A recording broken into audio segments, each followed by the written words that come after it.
Hi YouTube, this is Joe Calton with Calton Cutlery. You can find me on the web, caltoncutlery.com. Okay, so today we get to show off the new bathroom and sink that just got done putting into the shop. I know if you've been following my videos, you know, my last shop, I put a sink into the shop out there. Now granted, that shop was just a 2-car attached garage, you know, to the house, and so the wall at the forward portion of the shop, just on the other side of that wall was the laundry room downstairs, and so there was water right there, real handy. So one day I just got to thinking about it, and I was like, you know, there's water on the other side of that. And I think probably my wife had just yelled at me for, you know, leaving grease prints all over the doorknob and the phone and all that kind of stuff out working on the car. And I thought, you know, to heck with it, I'm going to put a sink out there, and then, you know, I can wash my hands, clean up, do some more work out there, and then I'll have to bring all that mess inside the house. So I installed the sink there, and boy, that is like, I mean, besides heat, having water and a sink in the shop is just absolutely amazing. And so it's taken me, you know, what is this, I think we bought the place in December, so it's, I don't know, however long, way too long to finally get the sink out in the shop. So anyway, so we got to go take a look at it. Now, bear in mind, you know, this is totally a shop bathroom, right? So you will not see, like, I don't know, carpet on the floor or, you know, anything like that. I mean, it's utilitarian and that's it. But we do have a little bitty mini fridge. This is going to be the only room in the shop that stays warm all the time. You know, because the rest of the shop is heated by a wood stove, or we've got, you know, like kerosene heaters or something like that if we need to keep something, you know, warm, like overnight. So like, you know, when we get to painting my boy's bug, you know, we'll have to figure out something for that. But anyways, this room right here, I've got a little space heater. We'll put it on one of those thermo cubes, you know, for the winter time, and that way this room right here won't freeze. Or I might put, you know, heat lamp, you know, like a heat lamp in the top or something.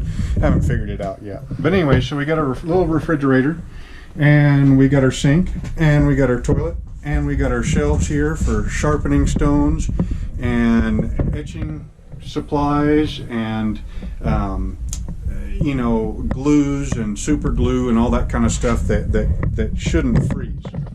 So anyway, so there's a couple of very cool things about this sink that I wanted to show you before we get to the star of the video, which is the new sink bridge. First of all, this is a U-shaped drawer.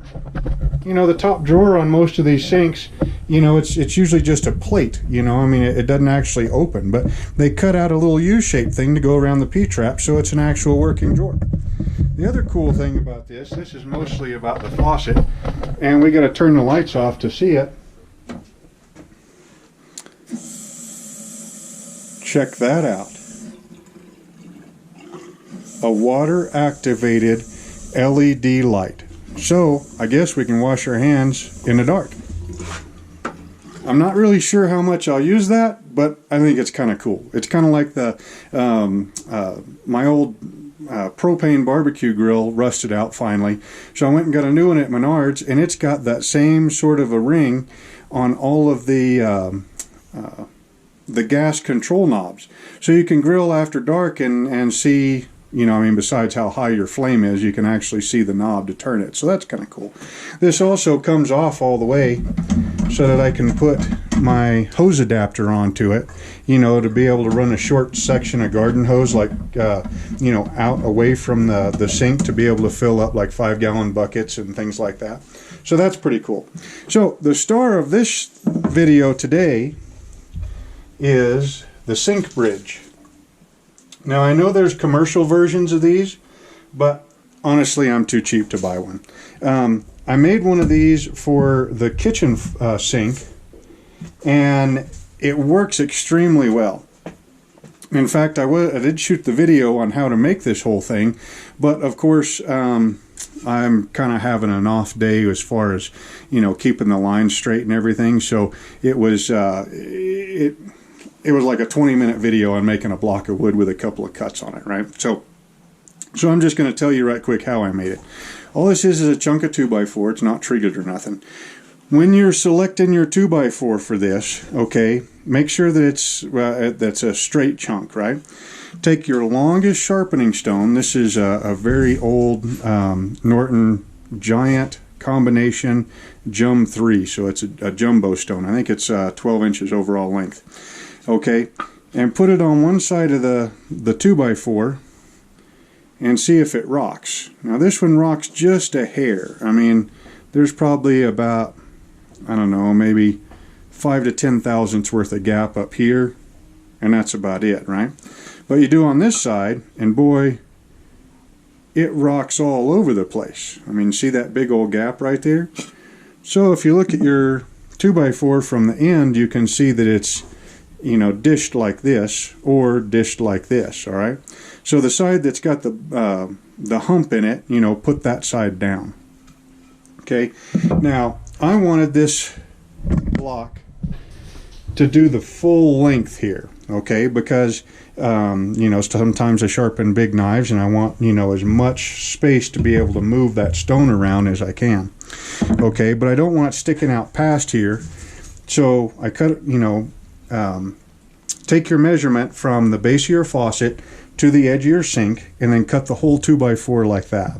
Okay, then go ahead and what I did was I just took a pencil and came up in here and marked these, turned it up on side and double check and eyeballed it to make sure that it was pretty close.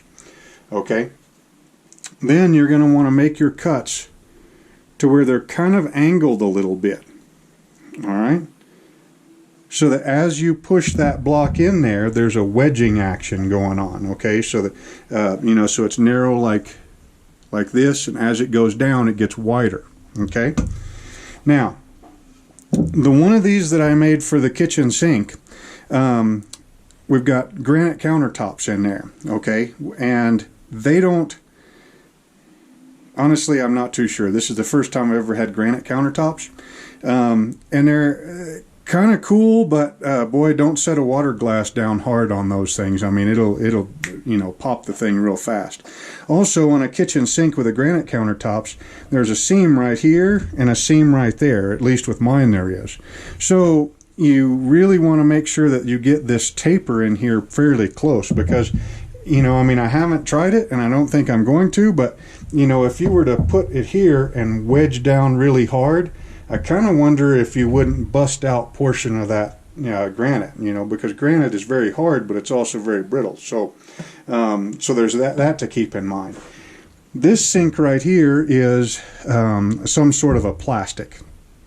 Okay, so part of my problem when I was fitting this up, and you can see right there, is I'd get it really close, and of course now it's going to make a liar out of me. Now it's all nice and snug and everything, which that could have been the fact that I had it a little bit loose and the wood got wet and swole it up a little bit and it locked it into place. Okay, so if you're having that kind of problem, because this is, like I said, it's a smooth plastic, so it's not gripping the wood very much, and the plastic's got a little bit of give to it. So if you'll take a section of paper towel and then just, you know, rip it in half, and then put it on your edges. Then when you set that down there, boy, it locks in nice and tight. I mean, look at that. It's not moving at all. Okay, so the pieces of paper towels on the edge makes it lock down. Grab another damp paper towel, put it across the top, then take your stone. I guess we can sharpen up my pocket knife. I was scraping gaskets with it the other day, so it can probably use a tune-up. But anyway, I mean, that is really nice and steady. I mean, it's not going nowhere, it's not moving, it's not slipping. I mean, it's steady as a rock, which is a sharpening stone, right? Okay, so this one right here, yeah, it's a little on the dull side. I think hang on, let me grab my mineral oil.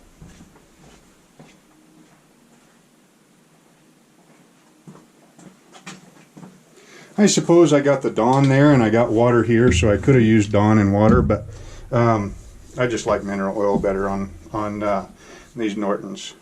So let's go ahead and raise a burr on one side.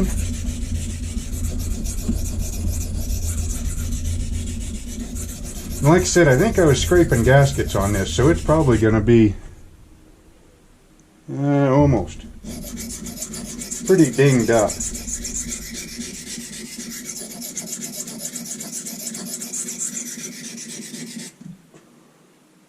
There we go.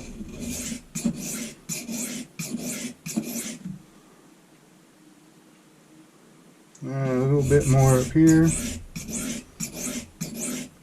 I am noticing that I'm going to have to put more light in here. We've just got the one light bulb that's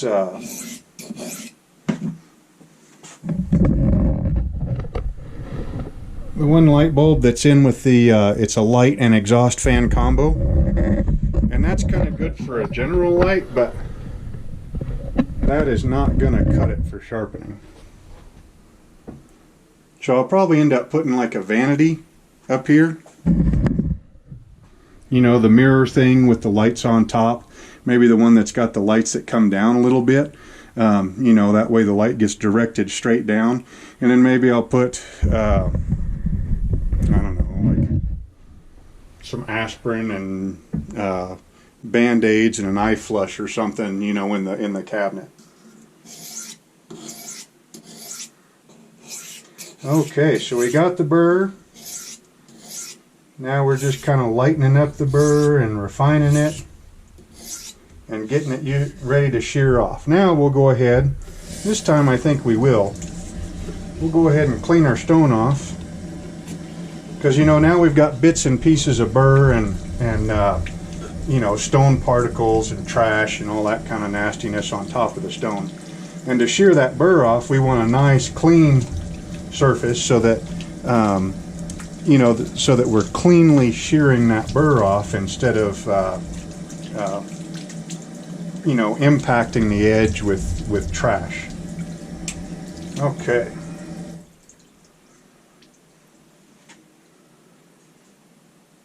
Okay, let's go ahead and shear that puppy off.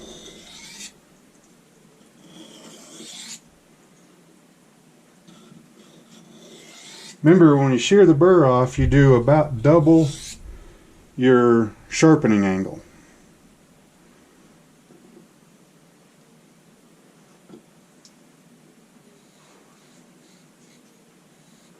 I don't know if you can see that, but we're popping hairs right off. A whole bunch of arm hair on there. Which means that it's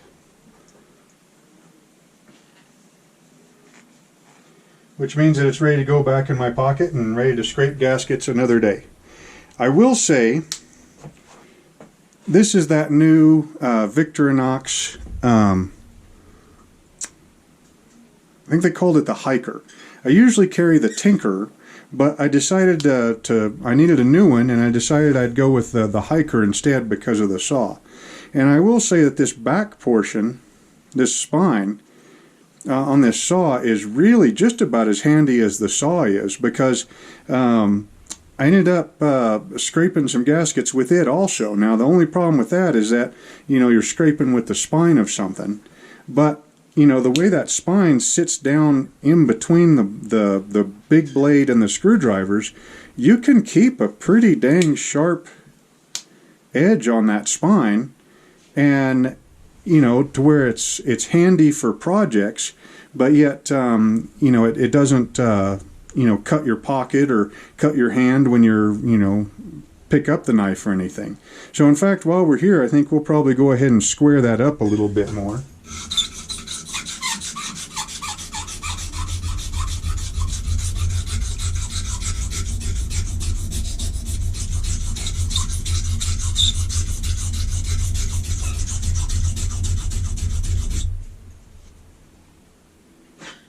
Oh yeah, yeah, that leaves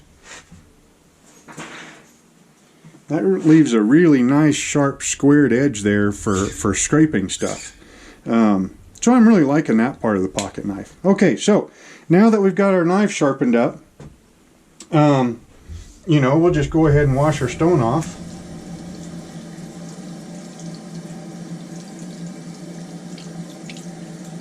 Set it off to the side to drip dry.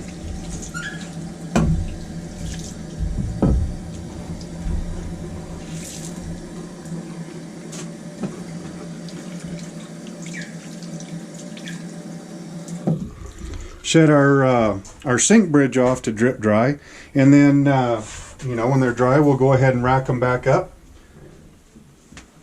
And then I need to work on getting some more light out here into the, you know, getting that thing put up, and I think we'll be golden. So anyway, so if you need a sink bridge, grab a chunk of 2x4, you know, any kind of saw you got, whether it's a bandsaw or a handsaw or whatever, you know, a file or a stick with some sandpaper to wrap around it to clean up your corners and everything, and go ahead and rip one out and start enjoying it. So again, this is Joe Calton with Calton Cutlery. You can visit me on the web, caltoncutlery.com. Hope you enjoyed the video. Hope you make yourself a sink bridge and it helps you out with your sharpening. And we will see you next time.